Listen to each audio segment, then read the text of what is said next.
The airport was already busy when the twin sisters walked into the terminal with their small carry bags held close, and even though they had traveled before, the noise still felt like a moving wave around them, with rolling luggage, loud speakers, and people rushing as if time could slip away, and Maya and Lena stayed together, matching steps like they always did, because being twins had taught them a quiet teamwork that made hard places feel easier, and today they were focused on one simple plan: board the plane, fly to their grandmother, and arrive before the birthday dinner, and both girls kept checking the gate number and the time, making sure they were doing everything right, because their father had taught them that being prepared made travel smooth, and the girls wanted this trip to be calm and normal. Maya and Lena were 14, and they looked alike in a way that made strangers glance twice, with the same careful eyes and the same steady posture, and they wore simple clothes that looked neat and clean, because their father always told them that respect showed in small choices, and their boarding passes were printed and also saved on the phone, and their IDs were ready in the side pocket of the backpack, and everything about them said they had followed the rules, and still they felt that small nervous flutter that comes before a flight, not fear, but the usual feeling of being in a place where adults control the doors, and the girls reminded each other that it would be quick, one scan, one step forward, and then they would be on the plane with their seats by the window, watching the ground turn into a patchwork of lights. At gate 47 the line began to form, and the screen above the counter flashed the boarding groups in bright letters, and when their group number appeared, Maya gave Lena a small nod that meant go with confidence, and they joined the line behind a couple with a stroller and a man holding a coffee, and the twins waited patiently, moving forward inch by inch, and as they got closer to the counter, Maya could see the gate agent's hands moving fast, scanning pass after pass, and every time the machine made a clean sound, the passenger walked through, and the line flowed like water, and that rhythm felt comforting to Maya, because it suggested the world was working the way it should, simple and fair and predictable. When Maya stepped up first, she offered her boarding pass with a polite smile, and the agent scanned it, and the machine gave a sharp sound that did not match the other scans, and the agent's face changed in a quiet way, not angry, but closed, like a door that had just locked, and she scanned it again, then looked up at Maya and paused as if she was choosing what to say, and then she asked the girls to wait a moment, and she scanned Lena's pass too, and the same sharp sound happened again, and suddenly the agent's eyes moved between the screen and the girls, and the normal rhythm of boarding stopped right there, right in front of everyone. The agent leaned toward a supervisor standing a few steps away and spoke in a low voice, and the supervisor approached with a tight smile that did not reach his eyes, and he looked at the screen, then at Maya and Lena, then back at the screen again, and Maya felt a strange heat rise in her face, because nothing had been explained yet, and the people behind them began to shift, and someone sighed loudly, and the stroller wheels squeaked against the floor, and Lena's hands tightened around the straps of her bag, and she asked, calmly and respectfully, what the problem was, because their tickets were valid and their seats were assigned, and their father had confirmed everything the night before. The supervisor said there was an issue with the boarding process and that the girls would need to step aside, and he said it in a tone that sounded final, like he was reading from a rule book that only he could see, and Maya asked if it was a computer mistake, because mistakes happen, and she offered their booking confirmation on the phone, and she even pointed to their seat numbers, trying to be helpful. But the supervisor did not look at the phone for more than a second, and he repeated that they could not board right now, and those words hit harder than Maya expected, because they were so simple and so heavy, and Lena looked around and noticed how some people were watching, not openly, but with quick side glances, and the girls felt suddenly exposed, like they were standing under a bright light. Maya tried again, still calm, asking for a clear reason, and she spoke in simple words the way her father always advised, because clear words leave less room for confusion, and the agent finally said that the system flagged something and that the decision was being made at the gate, and that answer felt empty, because it did not explain what the girls had done wrong, and it did not show a path to fix anything, and the supervisor asked them again to move aside, and the line behind them started moving around them, flowing past as if the twins were a piece of furniture that had been placed in the wrong spot, and Maya felt a sting in her eyes but forced herself to breathe slowly, and Lena kept her head up, refusing to look small. They walked away from the counter and stopped near a large window that faced the runway, and outside the glass the planes looked calm, almost peaceful, lined up like quiet giants, and that calm made the moment feel even stranger, because inside the terminal everything felt sharp and loud, and Maya could hear her own heartbeat more clearly than the announcements, and Lena whispered that they did nothing wrong, and Maya nodded, because she believed it, and still she could not understand why the Adults at the gate would not simply explain, and the twins stood close to each other, and their shoulders touched, and that touch was like a small promise that they would handle this together. Maya took out her phone and opened their messages, and she saw the last text from their father that morning, telling them to call if anything felt off, and she remembered how he always sounded calm, even when problems appeared, because he believed calm thinking was stronger than panic, and Maya pressed his name and called, and when he answered, her voice stayed steady even though her hands shook a little, and she told him they were being stopped from boarding, and she explained that the staff would not give a clear reason, and she said it plainly, without drama, because she wanted him to understand the facts, and Lena listened quietly beside her, watching the gate like it might suddenly change its mind. On the other end of the call, their father's voice changed in a way Maya recognized, not loud, not angry, but focused, like a light turning on in a dark room, and he asked a few quick questions: gate number, flight number, names of staff if possible, and whether the girls were safe. And Maya answered each one, and she noticed that speaking to him made her feel less alone, because he always made problems feel solvable, and Lena leaned closer and said softly that people were staring, and Maya turned slightly so Lena had her back covered, like a shield, and the father told them to stay exactly where they were, near the window, in a visible spot, and to keep the call open. While the girls waited, the gate continued boarding without them, and that was the part that hurt most, because it made it feel like the world had decided the twins did not matter, and Maya watched families walk past, and she wondered if anyone would ask what happened, but most people avoided eye contact, and a few looked at the twins with curiosity, then looked away quickly, and Lena's face stayed calm, but her eyes looked tired, and she quietly asked Maya if they were going to miss their grandmother's birthday, and Maya did not know how to answer, because the situation did not feel like something a simple apology could fix. Far away, their father stood up from his desk, and the calm office around him suddenly felt too quiet, because he could hear his daughters breathing on the phone, and he could hear the background noise of the terminal, and he knew what it meant when people refused to explain, because vague answers often hide weak reasons, and he told Maya and Lena that he was making calls right now, and that no one would ignore them, and he promised he would get clear information within minutes, and when he said that, Maya felt a small wave of relief, because her father was not a man who accepted unclear decisions, and Lena finally exhaled as if she had been holding her breath the whole time, and both girls stayed by the window, waiting for the moment the airport learned who their father really was. Maya and Lena stayed near the wide glass window while the phone rested between them, and the sound of their father's calm breathing came through clearly, giving the girls a steady anchor in the middle of the moving terminal, and people continued to pass by with bags and tired faces, while the gate staff worked quickly as if nothing unusual had happened, and the twins felt the strange weight of being present yet unseen, because no one asked them to move back and no one offered help, and Lena kept her eyes on the plane outside, watching workers load bags beneath the wing, while Maya quietly repeated what the supervisor had said, making sure their father understood every word, and the father listened without interrupting, absorbing the details like pieces of a puzzle he already knew how to solve. On the other end of the call, the father stepped away from his desk and walked toward the window of his office, looking down at the city below, and his voice stayed low but focused as he made another call on a second phone, and within moments he was speaking to people who did not answer phones for the public, and he asked clear questions about flight numbers and gate decisions, and the calm tone he used made it clear he expected answers, not excuses, and while he spoke he kept the twins on the line, so they could hear that something was moving, and Maya noticed how his words carried quiet authority, not force, but certainty, and Lena felt her shoulders relax slightly as she realized her father was not asking for favors, he was demanding clarity. Back at the gate, the boarding line thinned as the final groups moved through, and the agent avoided looking toward the twins, focusing instead on the screen and the remaining passengers, and a different supervisor arrived,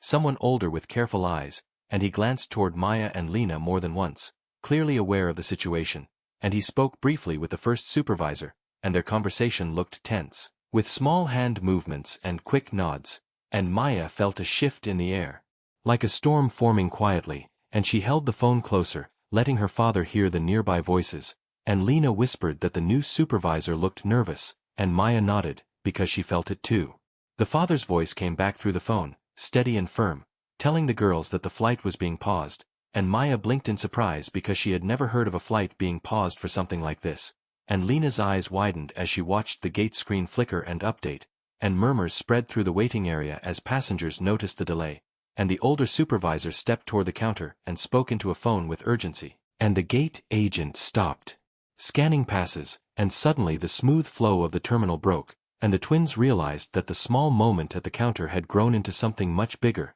something the airport could no longer ignore. Passengers began asking questions, and the atmosphere shifted from routine to restless, and some people looked toward the twins with new curiosity, not the quiet side glances from before, but open looks filled with questions, and Maya stood taller, refusing to shrink under attention, and Lena stayed close, matching her sister's posture, and the father told them to remain calm and visible, because clarity often arrives when situations are seen clearly, and within minutes the older supervisor approached the twins, his voice softer than before, asking them to come closer to the desk, and Maya felt a mix of relief and caution, because attention did not always mean fairness, but this time it felt different, heavier with consequence. At the desk the supervisor spoke carefully, explaining that there had been a misapplication of a policy, and that the situation was under review, and his words sounded rehearsed but uneasy, and Maya asked simple questions again, the same ones she had asked before, and this time he answered them, slowly and clearly, and Lena watched his face closely, noticing how his confidence faded as the call on his phone continued, and the father's voice came through again, telling the girls that the review would not stay internal, and that transparency was expected immediately, and the supervisor's posture changed, shoulders tightening as he realized the reach of the call extended far beyond the gate. Behind the counter phones rang more often, and staff moved with sharper purpose, and the gate screen updated again, showing the flight on hold, and frustration rippled through the waiting passengers, but it was no longer aimed at the twins, instead it focused on the staff, and Maya noticed how quickly the story shifted when power dynamics changed, and Lena felt a quiet sadness realizing how different this moment could have been without their father's voice on the line, and the twins exchanged a glance that carried both gratitude and understanding, because they knew not everyone had someone who could make a system stop and listen. The father spoke again, now addressing someone higher up, and his tone remained calm but carried weight, and he explained that decisions made without clear reasons damaged trust, and that trust was the backbone of any service that asked people to step into the sky, and the words felt heavy even through the phone, and the supervisor nodded along as if he could hear the same message, and Maya saw the gate agent step back, her earlier firmness replaced by uncertainty, and Lena noticed how quickly authority changed hands when accountability entered the room, and the twins stood quietly, letting the moment unfold without adding anger to it. After a long stretch of waiting the supervisor returned with a measured expression, and he explained that the twins would be boarded, and that the delay would be addressed formally, and his voice held a careful respect that had not been there before, and Maya thanked him. Because her father had taught her that dignity mattered most when power shifted, and Lena picked up her bag and felt the knot in her chest loosen, and around them passengers watched with mixed reactions, some annoyed, some thoughtful, and some quietly aware that something important had just happened in front of them. As the twins prepared to move toward the gate again the father told them he was proud of how they handled themselves, and his words carried warmth now. The tension eased, and Maya felt a soft smile rise without forcing it, and Lena squeezed her sister's hand, feeling stronger than before, and the airport felt different, not because the rules had changed, but because the girls understood their voices mattered, even when they were young, and as they stepped forward together, they carried more than boarding passes. They carried a lesson that would stay with them long after the plane left the ground. As Maya and Lena moved closer to the gate again, the feeling around them shifted into something heavier and slower, and even though the decision had changed, the air still carried the echo of what had happened earlier, and the twins could sense it in the way people watched them now, not with quiet doubt but with open attention, and the girls stayed composed, walking side by side as they always did, because confidence had become their shield, and Lena noticed how the gate agent avoided direct eye contact, while the supervisor stayed nearby, careful and alert, as if aware that every move now mattered, and Maya felt the phone vibrate in her hand as her father stayed on the line, silent but present. Before they were allowed to board, another staff member arrived, dressed more formally than the rest, and he spoke with the supervisor in low tones that carried urgency, and the twins were asked to wait once more, though this time the request came with courtesy and explanation, and Maya listened closely as they spoke about reports and procedures and records, and she realized the moment had moved beyond the gate and into something larger, something that would not end once the plane took off, and Lena leaned closer and whispered that this felt like the airport was holding its breath, and Maya agreed without speaking, because she could feel it too. The father's voice returned, calm but firm, telling the girls that what happened would be reviewed fully, and that this was not only about them, and Maya understood what he meant, because moments like this often revealed cracks in systems that affected many people, not just one family. And Lena thought about all the travelers who did not ask questions or did not have someone to call, and the thought made her chest feel tight. And she wondered how many times decisions were made quietly and accepted simply because no one challenged them, and the twins stood there not as passengers anymore, but as witnesses. Around them, passengers began talking openly, sharing opinions and frustrations, and some spoke kindly toward the twins, while others questioned why the flight had been delayed at all. And Maya noticed how quickly people divided once inconvenience entered the picture, and she reminded herself to stay focused on what mattered, because anger would not help now, and Lena stayed quiet, watching faces and body language, learning more in this hour than she had in many classrooms, and she realized that moments of pressure revealed who people really were. Finally, the formal staff member approached the twins directly, introducing himself with care, and he explained that an internal review had been opened, and that their experience would be documented accurately, and his tone held seriousness without fear, and Maya appreciated that, because honesty felt rare in moments like this, and Lena asked a simple question about why they had been stopped in the first place, and the man paused before answering, choosing his words carefully, and he admitted that assumptions had been made too quickly, and that those assumptions should never guide decisions, and hearing that made both girls feel seen in a way that apologies often failed to do. The father listened to this exchange quietly, then spoke with clarity, explaining that systems must be designed to protect fairness even when individuals fail, and his words carried weight without raising his voice, and the staff member responded with agreement, promising changes would be addressed at multiple levels, and Maya noticed how language shifted once responsibility was named, and Lena felt a strange mix of relief and sadness, because while the moment was being corrected, it had still happened, and that truth could not be erased by procedure or policy. When the boarding finally resumed, it happened slowly and carefully, as if everyone involved wanted to avoid another mistake, and the twins stepped forward again, and this time the machine scanned their passes with a clean sound that felt almost symbolic, and the gate agent stepped aside respectfully, allowing them to pass, and Maya felt a quiet strength rise inside her, not pride, but certainty, and Lena walked with her head held high, understanding that dignity was not something given, but something claimed through calm presence. As they walked down the long bridge toward the plane, the noise of the terminal faded, replaced by a steady hum, and the twins moved together, their footsteps even and measured, and Maya finally allowed herself to exhale fully, and Lena smiled softly, not because the situation was over, but because they had stayed true to themselves through it, and the father told them he would speak to them again once they were seated, and his voice carried warmth now. The tension lifted, and Maya felt grateful not only for his support, but for the lesson unfolding in real time. Inside the plane, the crew greeted them with careful kindness, and one attendant offered them their seats personally, and the twins thanked her politely, settling in by the window as planned, and Lena looked out at the wing while Maya placed her bag under the seat, and the normal routine felt strange after everything that had happened, and yet comforting, because normalcy had been denied and then restored, and Maya realized how fragile ordinary moments could be when fairness was questioned. As the plane prepared for departure, Maya and Lena sat quietly, absorbing the experience, and they knew that this story would not end with landing, because questions had been raised and answers demanded, and the impact would travel farther than this single flight, and Lena rested her head back, feeling older somehow, not in years but in understanding, and Maya watched the runway lights blur as the plane began to move, aware that this journey had already changed them in ways they would only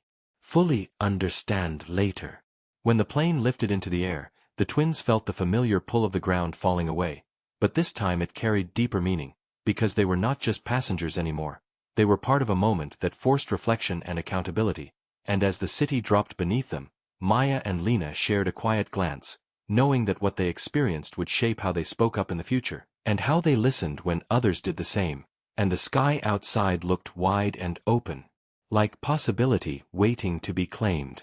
As the plane climbed higher and the city lights faded into soft patterns below, Maya and Lena sat quietly, letting the steady hum of the cabin settle their thoughts, and even though they were surrounded by strangers, the space felt calmer than the terminal, because here no one was watching them with questions, and Lena rested her hands in her lap, replaying the moments at the gate in her mind, while Maya stared out the window, watching clouds drift like slow waves, and both girls felt that strange mix of relief and weight that comes after something intense passes, and they knew this journey was no longer just about reaching their destination, because something important had already taken place before the wheels ever left the ground. The father stayed silent for a while after takeoff, giving the girls time to breathe, and when he spoke again his voice carried warmth mixed with purpose, and he told them that what happened would be addressed fully, not quietly or quickly, but with care, and Maya listened closely, understanding that real change took time, and Lena felt proud that they had stayed calm and respectful, because that calm had given strength to their words, and the father reminded them that courage often looked like patience, not noise, and the girls absorbed that lesson deeply as the plane moved smoothly through the sky. When the plane landed hours later, the twins felt different stepping off than they had when they boarded, because their shoulders felt stronger and their awareness sharper, and the arrival hall greeted them with familiar sounds and movement, and their grandmother waited near the barrier with open arms and a wide smile, unaware of the full story yet, and the girls hugged her tightly, feeling comfort in her warmth, and Maya exchanged a knowing glance with Lena, silently agreeing that some moments were not meant to be shared immediately, because they needed time to settle before becoming words. That evening as the family gathered around the table, laughter and stories filled the room, and the twins listened more than they spoke, noticing how everyday moments carried new meaning after what they experienced, and later when the house grew quiet, the father called again, and this time he explained that conversations were already happening at high levels, and that policies were being reviewed, and that training and awareness would be addressed. And Maya felt a sense of responsibility. Hearing this, because she understood that their experience had become a signal, not just an event. Lena lay awake that night thinking about the faces at the airport, the ones that looked away and the ones that watched closely, and she wondered how many people carried similar stories quietly, and she realized that silence often protected systems more than people, and that thought stayed with her, not as anger but as clarity, and she promised herself that she would remember this feeling whenever she saw someone treated unfairly, because remembering was the first step toward change, and beside her Maya slept lightly, her mind still moving even in rest. Over the next few days the story reached beyond the family, not through loud headlines but through careful reviews and internal discussions, and the father ensured that the focus stayed on learning rather than blame, because blame often closed doors while learning opened them, and Maya admired that approach, because it showed strength without cruelty, and Lena noticed how adults listened differently when the story was told calmly and clearly, without exaggeration, and she realized that truth carried its own power when handled with care. At school the twins returned to routine, but they carried new confidence into the halls, and teachers noticed a quiet maturity in them, not loud or boastful, but steady, and when discussions about fairness and responsibility came up in class, Maya and Lena listened closely, sometimes sharing small insights without revealing details, and their classmates leaned in, sensing there was depth behind their words, and the twins felt that their voices mattered, even in small rooms far from airports and offices. One afternoon the father visited them after school, and they sat together in the living room, sunlight stretching across the floor, and he spoke openly about leadership and responsibility, and how moments like the one they faced tested values more than plans, and Maya asked thoughtful questions about how decisions were made, and Lena asked how change could be measured, and the father answered honestly, explaining that change showed itself in patterns over time, not instant results, and the conversation left the girls feeling grounded rather than overwhelmed. As weeks passed the memory of the airport softened but did not fade, becoming part of the twins' story rather than the center of it, and they continued their lives with school and friends and family, but something inside them had shifted permanently, and they carried a deeper understanding of how systems worked and how voices could influence them, and Maya found herself paying closer attention to details, while Lena grew more observant of people, and together they balanced each other, just as they always had. The father eventually told them that adjustments had been made and commitments recorded, and that the moment they experienced would help shape better practices moving forward, and Maya felt a quiet satisfaction hearing that, not because of recognition, but because fairness had been strengthened even slightly, and Lena smiled knowing that something good had grown from discomfort, and the twins understood that not every challenge ended with clear resolution, but this one had planted something lasting. As the season changed and routines settled again, Maya and Lena reflected on how one moment at a gate had expanded into lessons about dignity and patience and responsibility, and they knew that future challenges would come, different in shape but similar in weight, and they felt ready to face them together, because experience had shown them that calm voices could carry far, and that standing firm without anger could open doors. And with that knowledge, they stepped forward into the next chapter of their lives, steadier and wiser than before. Months passed and life continued to move forward in quiet, steady ways, and Maya and Lena settled back into routines that once felt ordinary but now carried deeper meaning. And each morning they walked to school with a stronger sense of awareness, noticing how people spoke and how decisions were made, and the world felt larger yet clearer to them, because they understood that small moments could ripple outward in unseen directions. And the memory of the airport no longer felt sharp, but it remained present like a guide reminding them how to stand calmly when pressure appeared, and both girls carried that lesson with quiet confidence wherever they went. At school, the twins began to speak up more often during discussions, not loudly or with force, but with thoughtful words that made others pause and listen, and teachers noticed how their questions reached beyond textbooks into real life, and classmates began to see them as steady voices rather than just identical faces, and Lena found comfort in listening carefully before responding, while Maya learned how to shape her thoughts clearly, and together they created a balance that made conversations feel grounded. And this growth did not come from pride, but from understanding gained through experience. One afternoon the twins were invited to take part in a student forum about fairness and responsibility, and while standing in front of their peers they felt a familiar calm return, the same calm they had held onto at the airport, and Maya spoke about staying respectful even when confused, while Lena shared how patience could be stronger than fear, and their words carried weight because they were lived rather than learned. And the room stayed quiet as others absorbed the message, and afterward, many students approached them with new respect.